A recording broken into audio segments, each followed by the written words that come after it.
Jika kamu belum pernah melihat lukisannya, mungkin setidaknya kamu pasti pernah mendengar nama Vincent van Gogh. Vincent van Gogh adalah seorang pelukis asal Belanda yang lahir 170 tahun yang lalu. Vincent van Gogh dianggap sebagai salah satu seniman paling original dan kreatif pada masanya.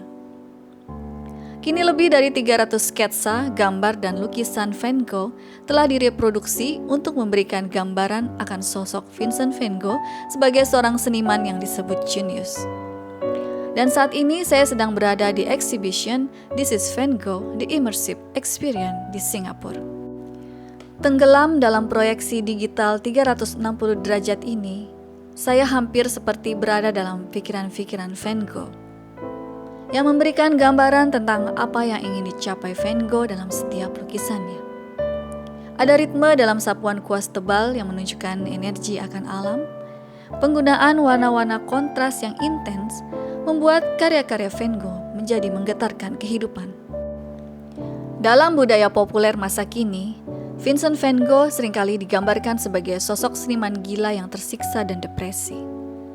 Meskipun Vincent seringkali mengalami extreme manic episode, namun dia tetap berpikiran jernih dan rasional.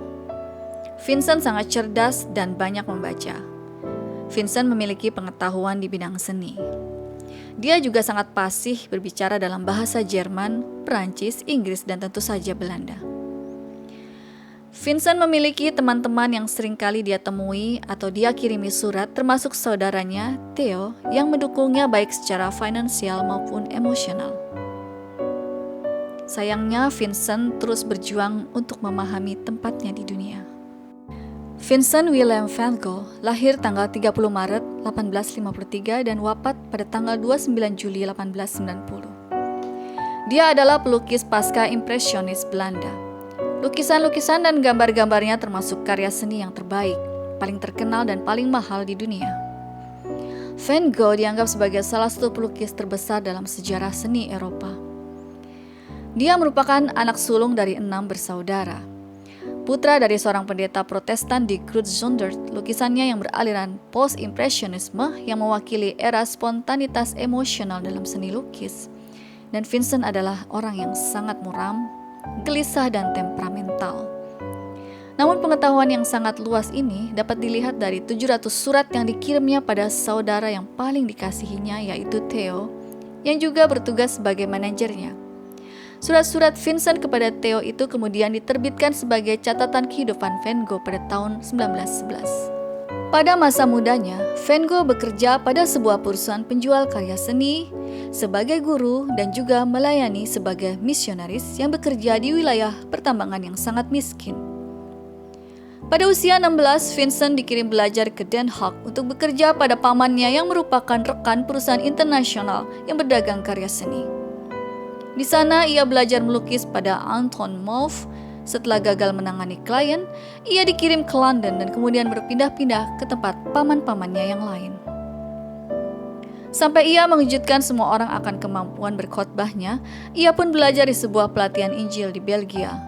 Namun ditinggalkannya untuk bekerja sebagai pendeta di kalangan pekerja tambang miskin di sana. Pada usia 27 tahun, ia menemukan panggilan sejatinya dan kembali ke Belanda. Ia membuat sebuah karya yang sesuai dengan kemanusiaannya, The Potato Eaters, pada tahun 1885. Lukisan yang gelap dan muram mengungkapkan kesedihan dan kemiskinan orang-orang dalam lukisannya. Dan pada tahun yang sama, Vincent mendaftar di Akademi Seni di Antwerpen, Belgia. Namun ia pergi pada hari kedua, setelah gurunya mengatakan bahwa sapuan kuasnya terlalu berat. Dalam exhibition ini juga dijelaskan tentang pengaruh seni dan budaya Jepang yang sangat populer pada akhir abad ke-19 di Eropa. Pada tahun 1880-an, Vincent tinggal di Paris. Seni budaya Jepang yang tengah populer saat itu di Eropa juga membuat Vincent terpengaruh dan tertarik untuk mempelajarinya. Vincent yang sangat tertarik dengan cetakan balok kayu Jepang yang dikenal dengan sebutan ukiyo-e. Lalu pada tahun 1887, melukis seorang wanita Jepang berdasarkan cetakan balok kayu tersebut dari karya master Jepang Keizai Eisen. Hal itu juga menandai penyimpangan dari karya-karya Vincent sebelumnya yang cenderung gelap dan suram dengan tema-tema sosial realis seperti lukisan The Potato Eaters di tahun 1885.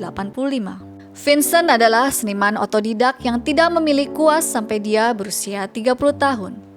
Selama tinggal di Paris, cara pandang Vincent pun menjadi berubah.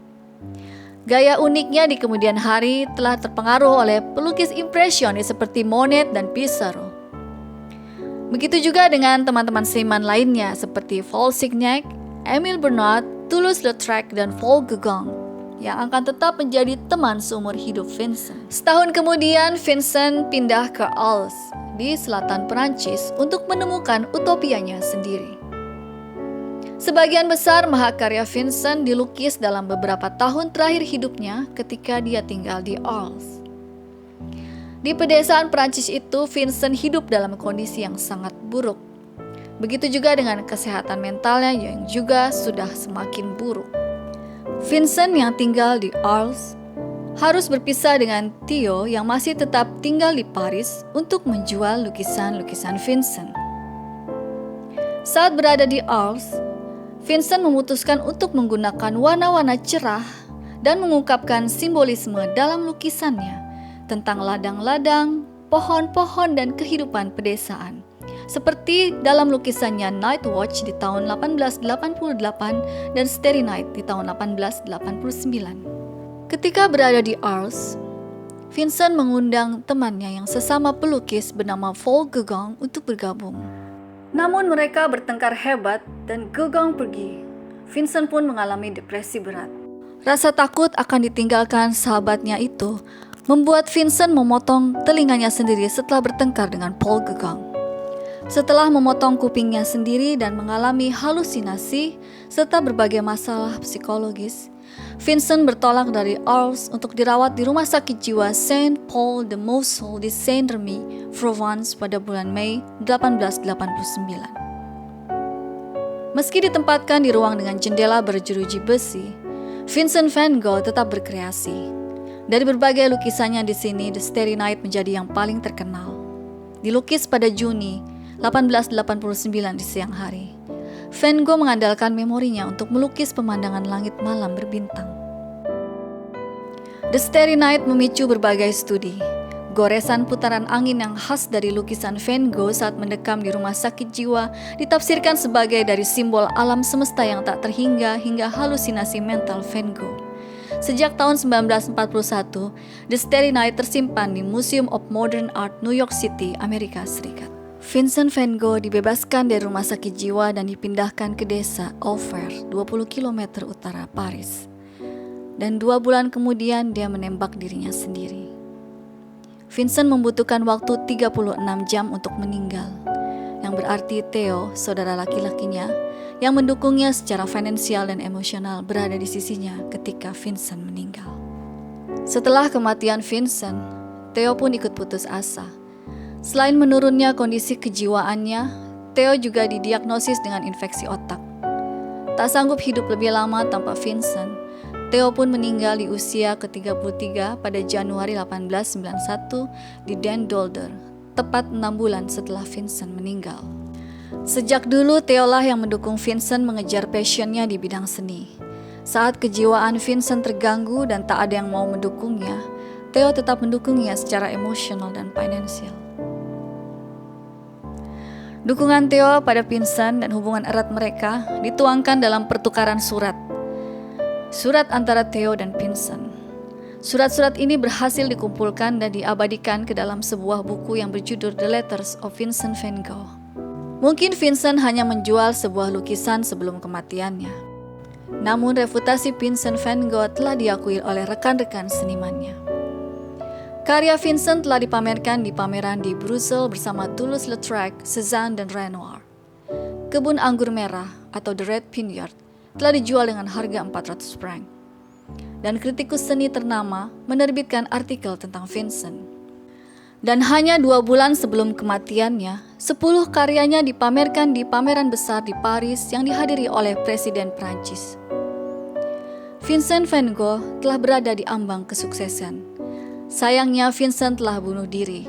Lukisan Van Gogh terkenal memiliki goresan yang ekspresif dan warna yang tebal. Sejak mulai melukis pada tahun 1881, Van Gogh menghasilkan sekitar 860 lukisan cat minyak dari 2100 karya seni. Fakta menarik lainnya adalah beberapa lukisan Van Gogh termasuk dalam jajaran lukisan termahal di dunia. Vincent van Gogh mungkin telah mati dan tidak mengetahui jika ia telah berada di ambang kesuksesan yang selama ini selalu dia inginkan. Namun kita bisa lihat, exhibition ini mengungkap banyak hal tentang karya-karya seni Van Gogh. Meskipun tidak ada lukisan asli Van Gogh di sini, namun exhibition ini menjadi menarik karena karya-karya Van Gogh diterjemahkan dengan begitu mudah dalam media dan format ini di zaman sekarang. Hal itu membuktikan jika Van Gogh adalah seorang pelukis jenius dengan karya-karyanya yang melampaui zaman.